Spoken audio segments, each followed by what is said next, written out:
Hello, myself Sri Lakshmi. Myself Sneha. We are on behalf of St. Aloysius College here to interview the CEO of Manila Private Food Limited Company, aka Double Host Company, Dr. Sanjay George. Good afternoon, sir. Good afternoon. My first question is, according to you, which marketing strategies work well for expanding a startup? Okay, so let me give you a disclaimer in the beginning only. If you are expecting me to give you answers from the book, I'm not going to do that. I very strongly feel that whatever is pragmatic is the best strategy, and that is why I said that you don't have to look at great people. They are all great, no doubt about it, but you always learn from your day to day life. So, for a starter, the first strategy that has to be adopted apart from marketing is a pre-startup activity. Most of the time we fall in our business or in our life or in any action because we are not prepared for it. So as the saying goes, practice makes a man perfect. You have to have the steps that you have to foresee before getting into action. So for a startup, the first and foremost thing that they have to do is they have to go to the board and they have to write up what should be the pre-startup activities. So once they have the pre-startup activities decided, they have to put an execution matrix for it with a clear FPR. FPR means first person responsible and timelines. Once they decide that, then everything will go smoothly, or at least there won't be any surprises. Next question is, Yeah. what are your most successful marketing strategies or channels? For channels, when you mean channels, you are talking about channel sales or the social media. What is that you mean? Advertisement, or we include all things. Okay. Advertisement or Yeah. So, Blesson, why can't you give our strategy? Can you repeat the question, Anthony? What are your most successful marketing strategies or channels? Talking about marketing strategies, are like we devise a strategy for a year. Like we have some focus product and we promote this focus product in all the channels. Like there are three major channels which are like ATL, BTL, and digital marketing. Uh, I hope you all know what ATL is. ATL is like, I'll just explain what ATL and BTL and digital marketing are. ATL is above the line, which is called all your mass communication, like your TV, radio, newspaper, magazine. These are ATL channels. BTL is like anything which is beyond ATL, which are like your hoardings, your POPs. POPs is point of purchase or point of sale, which are your shop displays, standees, banners. Those kind of activities are BTL activities. And digital, you all know, like your social media. And so for an organization like us, currently what we see is that the most impact we get it from ATL and BTL activities. Like in digital channel, it is mostly like youngsters, and you may not be our right target audience. But we are also present in digital space because tomorrow you will be our customer. So it is to create awareness. But our immediate result will mostly comes from ATL and BTL activities. So those are so that is the way we devise strategies. So we spend in all these three channels, but predominantly it is ATL and BTL because that is where we get immediate results. But digital we invest because we want people like you to come on board. So in order to create awareness, in order to create affinity towards the brand, we are present in, and going forward when you grow up with these channels, we'll intensify the spend in those channels, and we'll do more activities in those channels. So those are the kind of strategies which we adopt currently. So, while definitely that is correct, but if you ask me personally, word of mouth is the best mode of communication in a marketing channel, because the moment you have your housewife talking about the product to her neighbors, to her friends, to her families, then that's it. See, we very strongly believe that the housewife or the homemaker is the person who decides what should be in the kitchen, and the moment you win her, then that's it. You don't need any big media to not drive your product. So, sir, what was the most comprehensive marketing strategy you created and Most executed? most Comprehensive marketing strategy. comprehensive marketing strategy. Okay, so I can understand that you have a set of questions. You are going round with those. See, every marketing strategy have to be comprehensive. You cannot have a marketing strategy that is temporary and no with very less steps. First of all, let me explain to you what is a marketing strategy. Whatever works to get your customer is a marketing strategy. Okay. Now, with a simple definition like this, first of all, please understand what is a strategy. Okay, we all have different thoughts, we all have different ideas and views. Now, most of the time, if the topmost guy in an organization thinks that this is the best idea, I mean, notwithstanding the fact that whether the idea is executable or not, everyone toes the line. And in the end, probably it may not work out because it is not executable. So, and strategy is an idea or a view that needs to have a clear execution. How did you measure the impact of a successful campaign for a product that you marketed?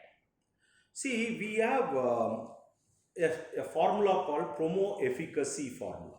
Okay, what is a promo efficacy is like, for example, if I have to sell this product, okay, now I have an MRP for this product. Let's say 10 rupees is the MRP for this product, and I normally sell 100 pieces.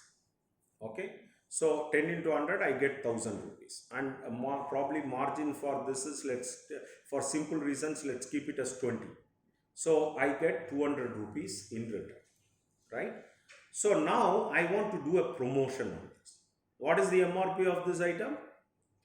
10 rupees. So now I want to do a promotion of, let's say, 20 rupees, 20% promotion, which means it will become 8 rupees. Okay.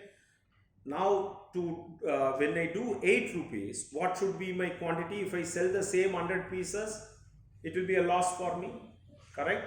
So I will say I want to do 500 pieces, 5 times. Why I am doing 500 pieces? Because 8 into 500, I get 4,000. Okay, and I have already given a promotion, so my margin from 20% becomes 60%. Okay, so what is 4,000 16%?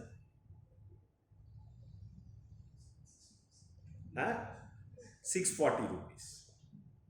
Okay, so I get 200 rupees without promotion, I get 640 rupees with promotion. So that is a very good campaign form. That is a formula. That is the normal way of understanding the ROI, return on your investment, with regard to the promotions or any marketing campaign. Now, there are these, what I just said is a tangible benefit, but there is an intangible benefit for any campaign. So here I would like to ask from each one of you your views on why big brands have brand ambassadors. Like we have Mamta Mohandas as brand ambassador. Are we expecting Mamta Mohandas to go around and sell puttu podi for us?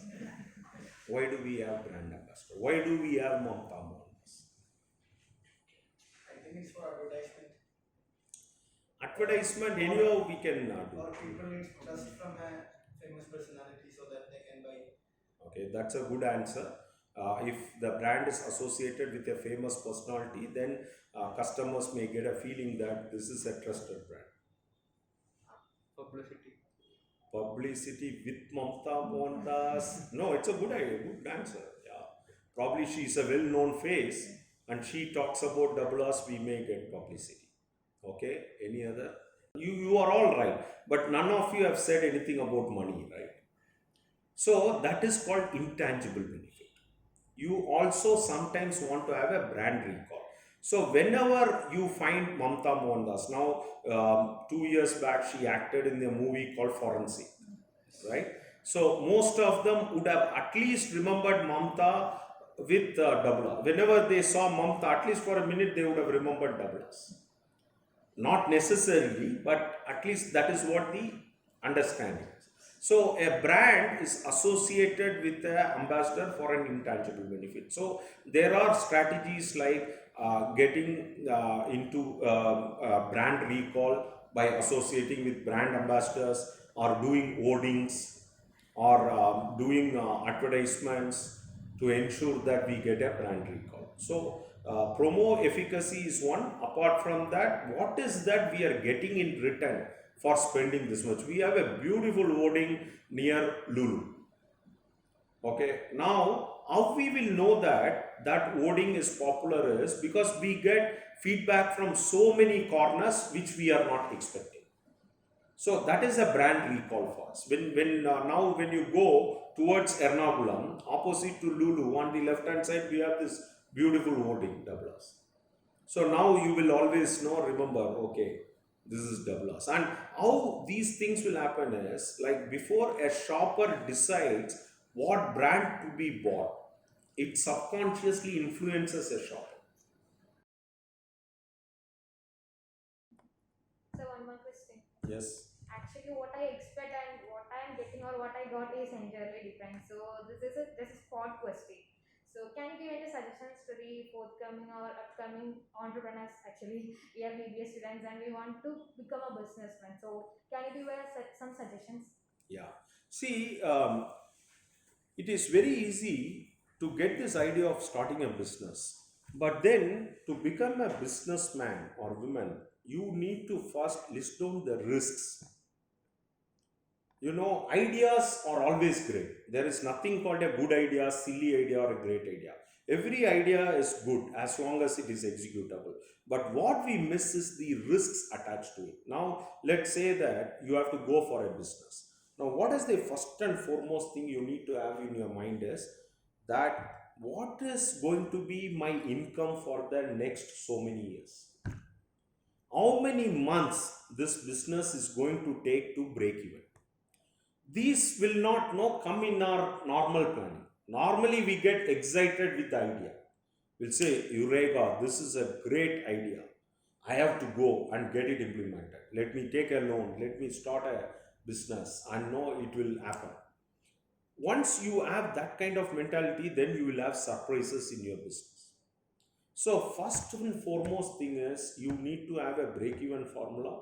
You need to ensure that when you are going to get revenue from this business, till that time, what is going to be your standard income? If you find these three answers, believe me, any business would be successful. Then the next stage is setting your goal post.